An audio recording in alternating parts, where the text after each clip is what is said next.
எல்லோருக்கும் வணக்கம். வரக்கூடிய 31/12/2024 அன்னைக்கு நடக்கக்கூடிய மயூர வாகன சேவை விழா பத்தி ஒரு காணொலியானது கொடுத்திருந்தேன்.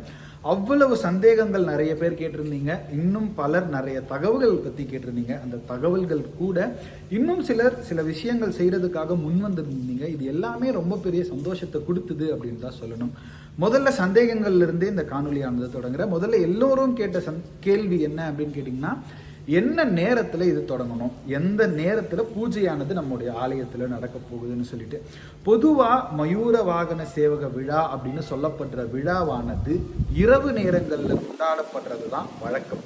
அப்படி இருக்கும் பொழுது இந்த வருடம் தெய்வாதீனமாக நமக்கு புத்தாண்டோட சேர்ந்து புத்தாண்டு மறுநாள் அப்படின்ற மாதிரியான ஒரு நாளோட வருது இல்லைங்களா. 31 இரவு தான் புத்தாண்டு. அப்படி இருக்கும்பொழுது அந்த புத்தாண்டு சார்ந்த எந்த விதமான ஒரு சிக்கல்களும் இருந்துடக்கூடாது அப்படின்றதுக்காகவும் எல்லோரும் அந்த புத்தாண்டு தினம் அன்று அவங்களுக்குன்னு சில வேலைகள் ஏற்கனவே தீர்மானிச்சுட்டு இருப்பீங்க அப்படின்றதால குருநாதர் இந்த ஒரு ஆண்டு மட்டும் காலை 10 மணிக்கு தொடங்கி மதியம் 1 மணிக்குள்ள அபிஷேகங்களானது முடியணும் அப்படின்றத சொல்லியிருக்காருங்க. இந்த ஒரு ஆண்டு மட்டும்.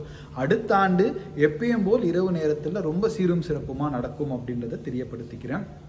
நம்மளுடைய ஆலயத்துல 2வது ஆண்டா இப்போ நம்ம இங்க செய்யக்கூடிய இந்த மயூர வாகன விழா அபிஷேகம் எப்போ நம்ம பாம்பன் சுவாமிகளுக்கு முருகருக்கு அபிஷேகம் செய்யணும்னாலும் பாம்பன் சுவாமிகள் சொன்ன பஞ்சாமிர்த வண்ண பாராயணத்தோட தான் அபிஷேகங்கள் ஆனது நடக்கும்.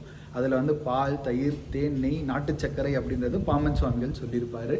அதுக்கப்புறம் அதன் பிறகு இந்த குறிப்பிட்ட மயூர வாகன சேவை விழாக்காகவே பாம்பன் சுவாமிகள் குறிப்பிட்டு சொல்லியிருக்கிறது அசோக சாலவாசம் படிக்கணும் அப்படின்னு சொல்லிட்டு அந்த பாராயணமானது நடக்கும் பொழுதும் பழச்சாறுகளும் இன்னும் சில குறிப்பான சில அபிஷேகங்கள் குருநாதர் சொல்லியிருக்காரு. அந்த எல்லா அபிஷேகங்களும் அந்த நேரத்துக்குள்ள நடைபெறும்.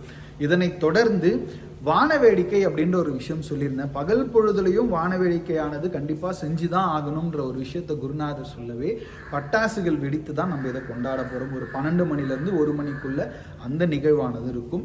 ஆயுதங்களை எடுத்து நம்முடைய ஸ்கந்தாலயாவை வலம் வருவோம். அந்த நிகழ்வும் நடக்க இருக்குங்க. அதனை தொடர்ந்து மதியம் 1 மணிலிருந்து 1:30 மணிக்கு மேல் எப்பயுமே அனுதினமும் அன்னதானமானது நடந்துட்டு இருக்க நம்முடைய ஆசிரமத்திலே அன்றைய தினமும் சிறப்பான அன்னதானமானது இருக்கும். ஒவ்வொரு நிகழ்வுகளும் ஒவ்வொரு நிகழ்ச்சிகளிலும் அன்னதானத்திற்கு நம்முடைய குருநாதர் எவ்வளவு முக்கியமான விஷயத்தை கொடுப்பாரு அப்படின்றது நம்ம எல்லோருக்கும் தெரியும். அப்படி இருக்கும் பொழுது அன்னதானத்துக்கு ரொம்ப முக்கியமான ஒரு பங்கு குருநாதர் கொடுத்திருக்காருங்க. அபிஷேகம் 10 மணிலிருந்து 1 மணி வரைக்கும் பஞ்சாமிர்த வண்ணம் தொடர்ந்து அசோக சாலவாசம் பாராயணமானது செஞ்சு அன்னதானத்தோட வானவேடிக்கையுடன் நம்முடைய நிகழ்வானது முடிவடைகிறது. பலரும் கேட்ட கேள்வி என்ன அப்படின்னா, அந்த அபிஷேகத்துக்கு எங்களால் முடிஞ்சதை நாங்கள் காணிக்கையாக கொடுக்கலாமா அப்படின்றத நிறைய பேர் முன் வந்து கேட்கீங்க. நம்ம அடியார்களும் ஆகட்டும், புதுசாக பார்க்கக்கூடிய அன்பர்கள் ஆகட்டும், எல்லோரும் கேட்கக்கூடிய ஒரு கேள்வி இது. நம்முடைய ஆலயத்தில் எதனாலும் குருநாதர் ஒரு விஷயம் சொல்லுவார், இதுக்குன்ற விலையை நிர்ணயிக்கக்கூடாது. அதனால விருப்பப்பட்டு யார் என்ன செஞ்சாலும் நம்ம இங்கே ஏற்றுக்கிட்டு தான் இருக்கும். அது ஒரு பேக்கெட் பாலில் இருந்தாலும் சரி, இல்லை நாங்கள் இது மொத்தத்தையும் நாங்கள் எடுத்துக்கிறோம் அப்படின்னு நீங்கள் முன் வந்தீங்கன்னா நீங்கள் முன்வரதை பொறுத்து தான் இருக்குது. அலுவலகத்தோட நம்பர் நாங்கள் கீழே கொடுக்குறேன். உங்களால் நீங்கள் என்ன பண்ணணும்னு இருக்கீங்களோ அதை முன்கூட்டியே அலுவலகத்தில் தெரியப்படுத்தினீங்கன்னா அதை உங்களுடைய பேரில் புக் பண்ணிவிட்டு அடுத்தவங்களுக்கு வேற ஒரு வாய்ப்பு கொடுக்கறதுக்கான வாய்ப்பு இருக்கும். பால், தயிர், தேன், நெய், நாட்டு சர்க்கரை இது எல்லாமும் செய்ய போகிறோம். பழச்சாறுகள் செய்ய போகிறோம். பூக்கொண்டு அர்ச்சனைகள் செய்ய போகிறோம்.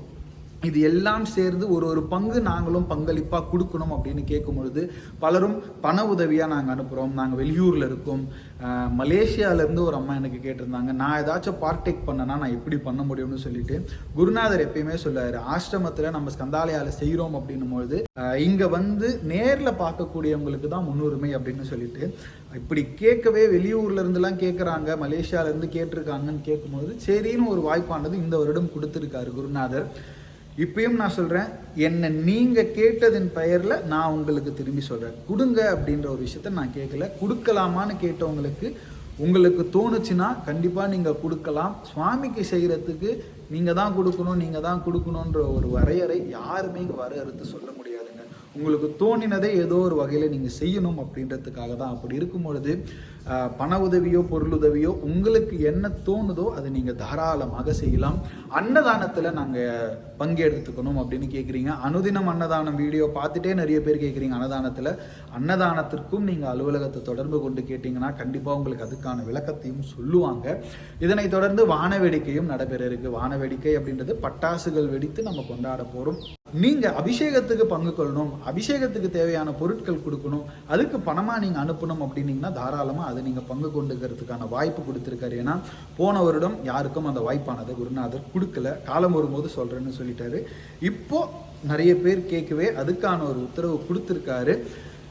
கேட்டவங்களுக்கு முன்னாடி நீங்களாம் நாங்கள் இதை செய்கிறோம் அப்படின்ற ஒரு ஆர்வத்தோடு வந்தவங்க எல்லாருக்கும் இது ஒரு பயனுள்ள விஷயமா இருக்கும் அப்படின்றத சொல்லிட்டு, இன்னும் சந்தேகங்கள் ஏதாச்சும் இருந்தால் நீங்கள் கமெண்ட்டில் சொல்லுங்கள். அந்த நாளுக்குள்ளே நான் கண்டிப்பாக உங்களுக்கு தெளிவானதை கொடுக்குற ஒரு முயற்சியில் ஈடுபடுறேன்.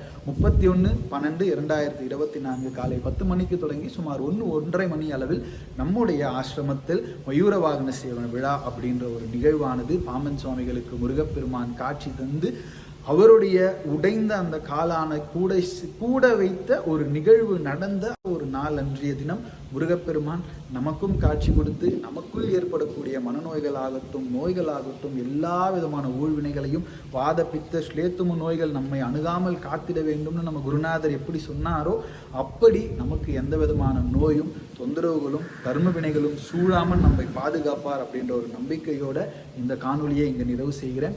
மேலும் உங்களுக்கு ஏதாச்சும் சந்தேகங்கள் இருக்குது அப்படின்னா கமெண்ட்லையும் இல்லை இன்ஸ்டாகிராம் பேஜ்லையும் நீங்கள் சொல்லுங்கள். கண்டிப்பாக நான் உங்களுக்கு அதுக்கான ஒரு விடையும் அதற்கான விளக்கமும் முடிந்த அளவுக்கு கொடுக்குறேன்.